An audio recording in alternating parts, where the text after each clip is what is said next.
Welcome to the Digital Government Podcast. Tune in to discover the future of governance and ways of getting there.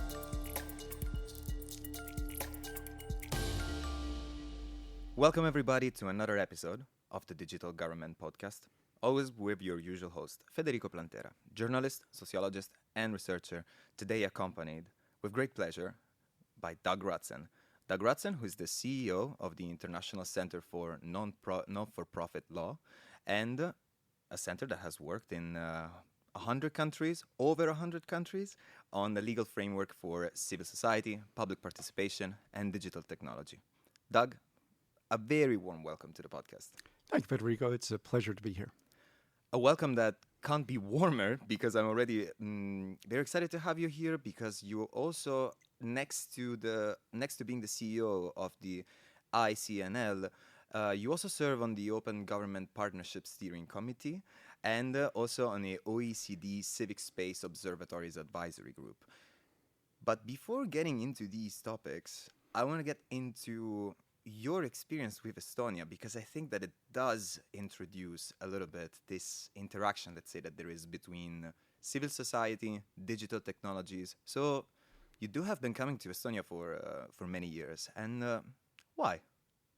Well, Federico, as you mentioned, ICNL has worked in 100 countries with 7,000 partners on the legal and digital framework for civil society. But one of the first was Estonia. I came here in 1994, and it was a truly magical moment. During that era, we saw how civil society had played a role in democratic transformations in places like Chile, Poland, Czechoslovakia, where I was a legal advisor, the Philippines, and so forth. And what we learned through those experiences is that civil society had played a role in the democratic transformation, but we also needed to ensure that there was an enabling environment for civil society to continue to play a role in the democratic consolidation of these countries. So that's why I came for the first time. But also, you mentioned, so my question was like Estonia, but you mentioned also Czechoslovakia, and actually something that like comes naturally to think of is, what did you see that was happening in terms of looking at digital technologies, but while, let's say, enabling civic spaces to thrive in Central and Eastern European countries during the transition years, no? Like, did you see anything in particular that maybe was like, that is regionally characterized, let's say, and that regionally characterizes the civic space and activism and participation in this area? Yes. So I first came to Central Europe in 1989, and soon thereafter I became a legal advisor in the then Czechoslovak parliament. And as you know, Václav Havel was the president, and dissidents had key roles in the government. And they had seen how authoritarians had converted the rule of law into the rule by law to restrict human rights. So when I was in the parliament, one of the very first laws I was asked to help the parliament draft was the law on associations and foundations, because they intuitively knew, and they had a life experience that showed, you needed to have an enabling environment for civil society and human rights.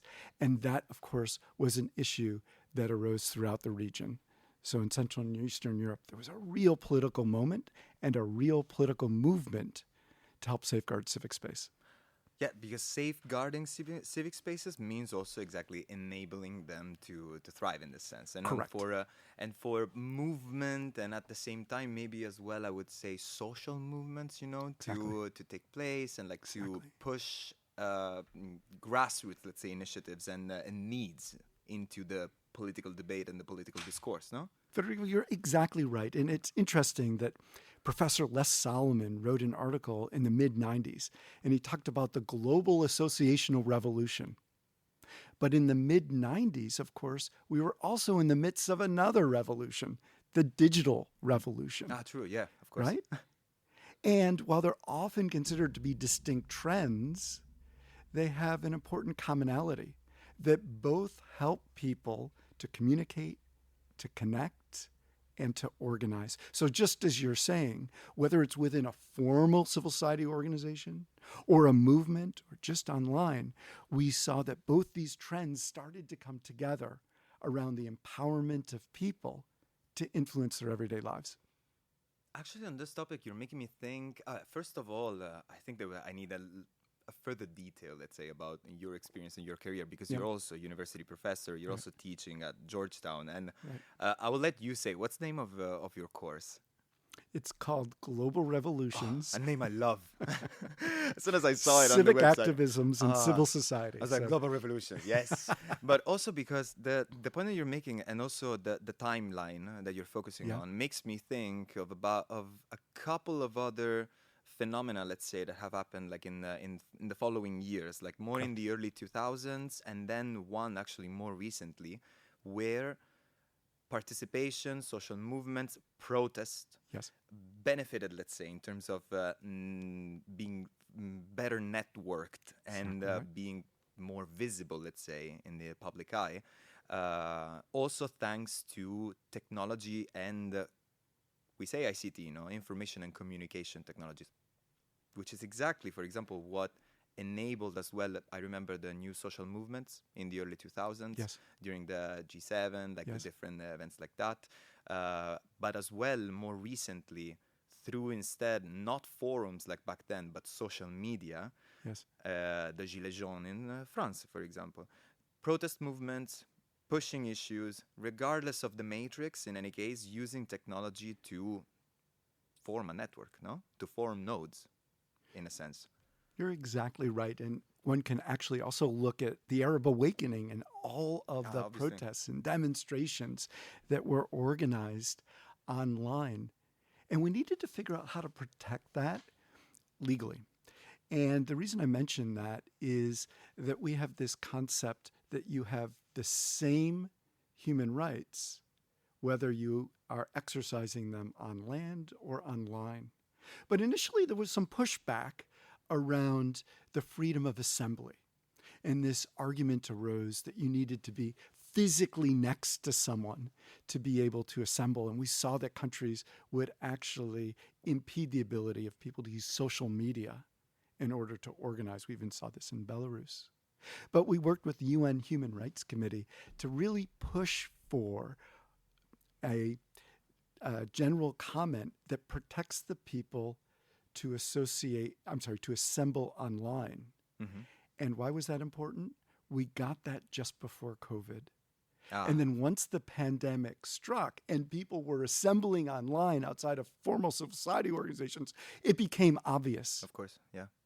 But we now have that international legal structure, the general comment that enables people.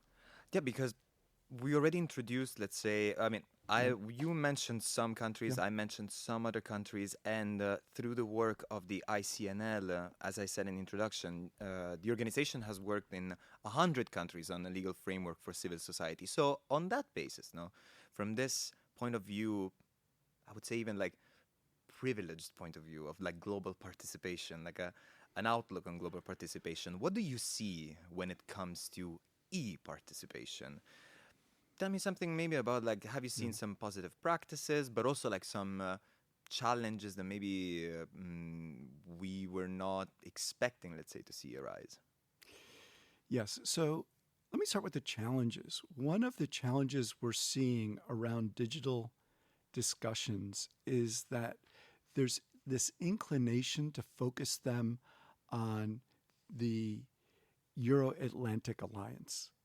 Ah, So, for example, it's interesting if you look at who participated and provided comments on the UN Global Digital Compact. Yes, within the formal body, they made an intentional effort to reach out to others. But I looked at data points recently that showed they received 6,000 comments on the Global Digital Compact. The number of comments received from African civil society organizations, 8. 8 on a total of, you said? 6,000. 6,000. Oh, okay.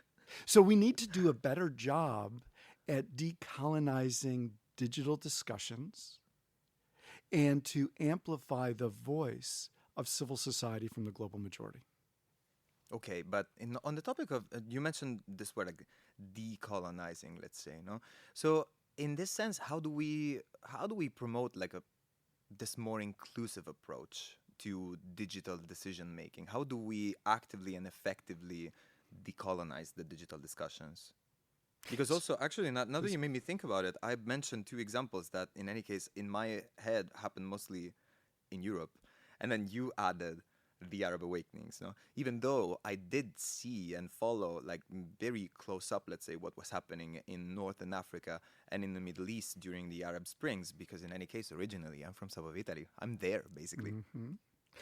Well, you're right. I think that what we need to do is to recognize that there is lived experience and expertise that resides in our countries in our partners in the global majority. Of course. They have a lot to contribute to these conversations, but often they're not meaningfully engaged in these conversations. So there's very high level tech expertise and digital expertise from our partners.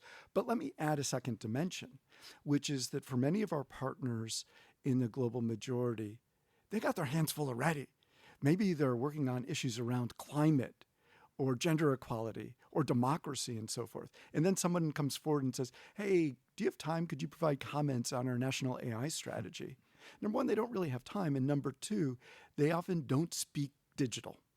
And so one of the initiatives that we've launched with our partners is to do a tech camp where we bring in civic space defenders from the global majority. And we say, hey, let's go and talk about what some of the cutting edge issues are, what the cutting edge initiatives are, and how you might participate. And I think those can both help. You said civic space defenders. Yep.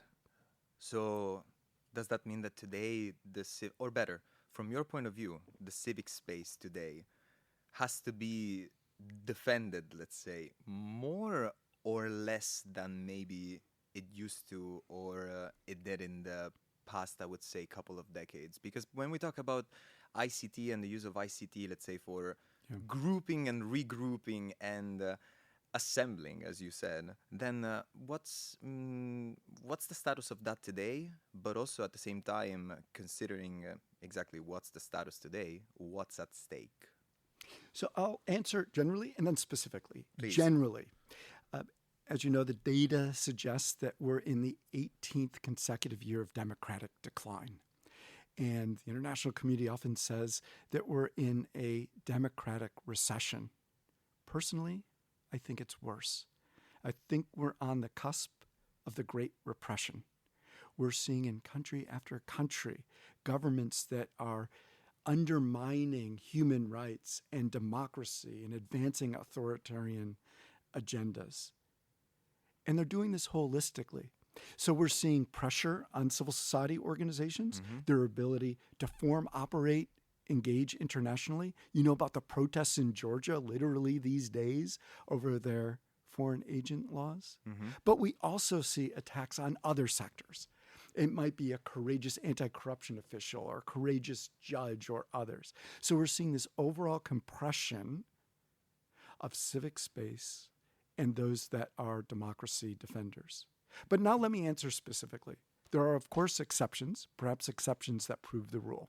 An example would be here in Estonia, where rather remarkably, it's possible to establish an association in 22 minutes through the online business register. Yes. So there are countries that are also opening up space for people to enter civic space. Of course, yeah. To receive funding. There are countries that have just enacted crowdfunding laws and so forth, and to carry out their operations. Okay, I have a question on this because we're getting like on contemporary examples, like very salient examples of these years, and you said we're entering a phase of, how do you call it? The democratic. So there is people speak of democratic recession. And I think we may be on the cusp of the Great Repression. It goes from a recession to the Great Repression. I will share a little example from Italy. Obviously, this is my personal point of view, but being a journalist who also writes on Italian national newspapers, like I was closely following what was happening there. And My question revolves around one fact, something that happened in the past couple of years, let's say, in Italy. In the past couple of years in Italy, at some point, there were certain rules, regulations adopted by the government, and I don't remember if it was also by the parliament, but in any case, they were aimed against specifically, or at least that's how they were advertised, let's say, in the media and in the public discourse, against rave parties. I think this is an interesting example. So, Yes. to prevent rave parties from happening. At the same time, what many observers noted in the public discourse and on newspapers, it was the fact that, okay, but there are certain provisions here that do hinder and limit people's ability and capacity to assemble in real life, also to protest against other issues. Because after all, if you think about it, a rave, it's an assembly, It's let's an assembly. say. Yeah, it is. It has speakers and a very good sound system, and it happens in the middle of, I don't know, a forest, but it is an assembly. And so we've come to realize, and many observers have noted, that the very same rules that were marketed, let's say, or like presented as something to prevent that from happening, could very easily be repurposed, if not at the same time, I would say even weaponized, against simply assemblies of people who want to protest certain things, and also give perhaps more powers in terms of intervention to police and security forces.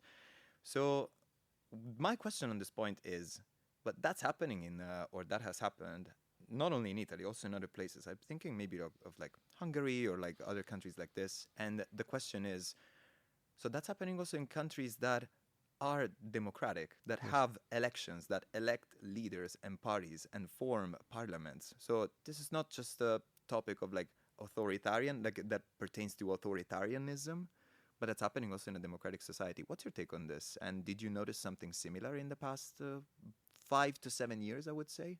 Yes, you're exactly right. And as you said, these restrictions are occurring across the political spectrum. On one side, you mentioned raves in Italy. You may be interested in that in Burundi some years ago, they banned jogging groups. Jogging groups? You could jog alone, but not in a group. I guess because when you jog with others, maybe you'll actually talk about politics, right? When you're So not out of breath, you chat. Yeah, when you're not out of breath, you might be able to go afterwards, right? So they banned jogging groups. But then let's also look at the U.S. We actually do the U.S. protest law tracker, where we're monitoring all the restrictions that are arising at the state level on demonstrations and protests. Across states. Across states, and it's truly remarkable. Bills that would allow drivers to run over protesters, the ability to bring terrorism charges against people who are demonstrating for the environment and so forth. So it's truly across the political spectrum. Across the political spectrum, not just in terms of parties or party composition, but as well, no, that's what I wanted to say. Not just in terms of like from democratic to authoritarian, but also across the political spectrum and the party spectrum. So one question on that is basically connected to how the digital, let's say, in italic, empowers social movements and people to assemble and push forward certain initiatives. I mean, it's not just the people who have digital tools at their availability. Governments have those as well. And the police enforcement have that as well. So one question that I would ask you as a consequence is exactly on the other side of defense, metaphorically speaking. So how instead has government surveillance, let's say, changed in the digital era? Because that's also about, I mean, that's a lot about safeguarding the civic space. Simply stated, the economics of surveillance have fundamentally changed. Fundamentally changed. I mentioned that I was working in then Czechoslovakia years ago, and my friends who were dissidents would tell me that the government needed to hire secret policemen who'd be stationed outside their homes or their offices, keeping track of who would enter, who would leave, when. Maybe they could listen in. They needed to transcribe.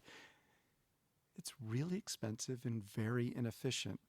You need somebody who's there at night. They might fall asleep. They might take a bribe. They might be looking the other way or having lunch or doing something. They're humans too. They're humans too. So the marginal cost of surveillance on an individual dissident was quite high.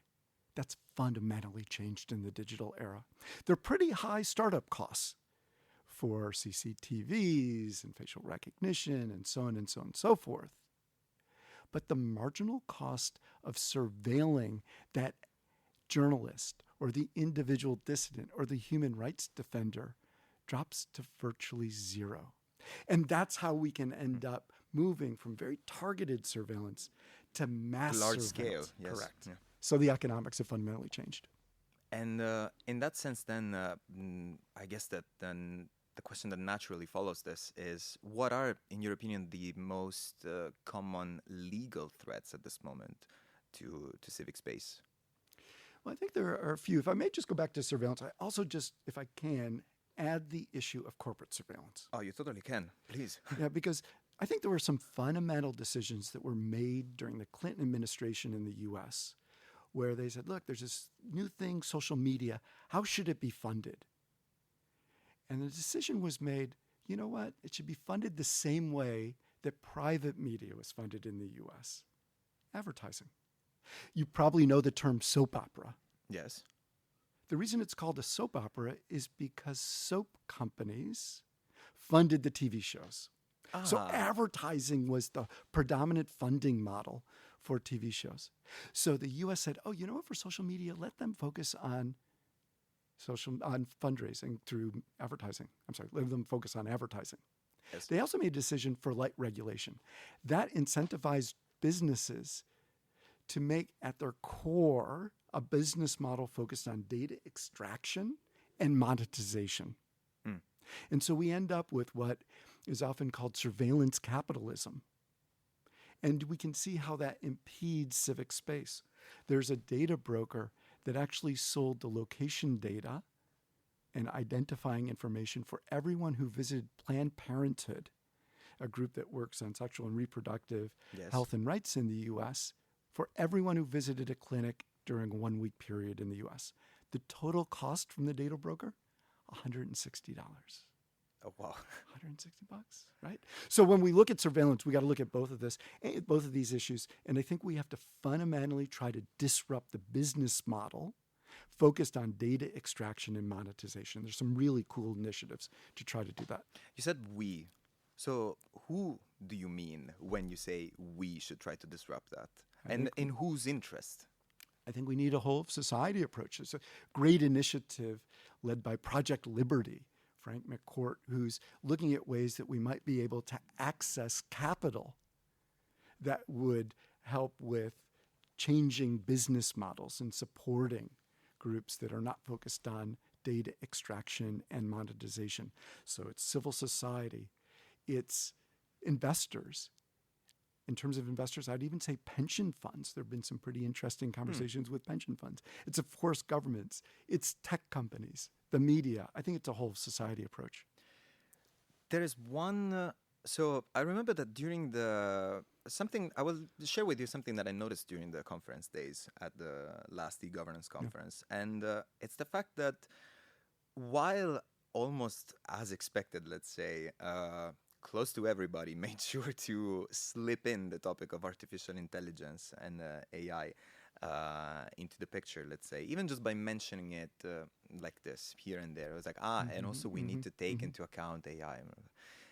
Then, obviously, I can see that in any case, and we heard as well, that there are more and more governments and public actors that are looking into further implementing AI and like further using artificial intelligence into their operations. Obviously, with the declared goal of we'll make this process more efficient, we'll make this more cost-effective, we'll make this service, easier to access maybe with chatbots and all of the sort. One thing that I wanted to ask you, first of all, is that you are also working on this topic, on artificial intelligence, obviously related to the civic space. Right. One thing that then I would like to know from you is, we always, whenever there is the feeling that there's a new mini era of technology, let's say, coming forward, or like that we're going towards, there's always like great optimism. Like we saw that with the internet itself. And many are saying, artificial intelligence can be compared, let's say, to the internet, no? Like the advent of the internet, or maybe it's even bigger. That's what CEOs and many executives of companies that are now working on developing artificial intelligence obviously say. So my question to you would be, first, what are potentially the risks, let's say, that you see in terms of seeing a further integration of artificial intelligence into e-governance? How can they be managed at this point? I think that it's very important to ensure that we have a rights-respecting, people-centered approach to artificial intelligence. That's the risk. That's also the opportunity. There are lots of tools out there. Yeah, that's the point. It's also the opportunity. Like, Correct. why this is not seen as an opportunity? So, like, why the ethical use of AI, for example, is not seen as an opportunity, maybe by some? Well, I think for companies, we're challenged by the business model. I was talking to someone at the recent conference where they were saying to me that when it comes to issues of e-governance, we should be focusing on trying to get the aggregate number of people who are connected to the internet and engaged in the digital transformation as high as possible. Now, years ago, I worked with persons with disabilities, and I said, what about them? And they said, well, that can come later. That can come later. And I said, what about people in rural areas? Well, we'll try to address that, but let's try to get 80% of the country that's connected and engaged in the digital transformation. Then we can get to the remaining 20%. But from a business model perspective, it's hard to get companies and governments to really be focusing on those that are traditionally excluded because of power or privilege or socioeconomic class. But that's a fundamental problem, right? Because for many of these individuals, there's already an equality gap. And if we're focusing on providing benefits to the majority of the population who already are benefiting, then we're only going to end up intensifying inequality during the digital era.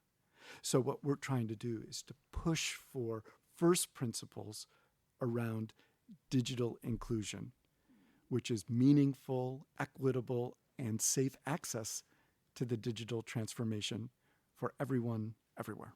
I think this makes me think of another topic, which is maybe more related, like to the human capital around making digital transformation and the making of digital transformation. What do I mean with that? That often, for example, I hear in many different countries, and that. I don't know, like if someone, for example, is going into the public sector from the private sector, then yes, this is going to bring like efficiency, innovation, the typical innovation of the private sector and of like those business models into government and governing, let's say, the act of governing. But at the same time, this point that you just made tells me exactly, yes, and next, that's possible, but next to that, we also definitely necessarily need civil society organizations, the civic space to have the possibility to actually bring forward and put forward and on the table issues that, maybe are not strictly related to the majority of the population, the many, if not even like the most, Correct. But the few as well, because the few as well are citizens as well, and they're there. Correct. We should leave no one behind. And Doug, thanks a lot for this conversation. I will actually wrap up now this wonderful episode with one question about your teaching, in the sense that I've mentioned before that that you teach at Georgetown University in the law school, and that your course is called Global Revolutions. But aside from that, obviously, since I recently was a university student, then one thing that I'm very curious to know is what do you think that is the most important lesson, let's say, that you hope your students take into their careers? Well, I tell my students that the law can just as easily be used to undercut human rights as to protect them. Consider the apartheid era laws or the Nuremberg laws. and that it's very easy for governments to subtly convert the rule of law into the rule by law. But the goal should not be even the rule of law. It should be the rule of justice. And what I find is that, in fact, every generation has its struggle over human rights. We're in the midst of ours, and they should use their legal career to make the world a better place. Doug Rutzen, thanks a lot for joining us. Thanks for having me. And thanks a lot also to all the audience who tuned into this episode of the Digital Government Podcast. That's it for today from your usual host, Federico Plantera, and I just wait for all of you to tune in the next episode. Have a good one. This podcast is brought to you by the eGovernance Academy. Tune in next time.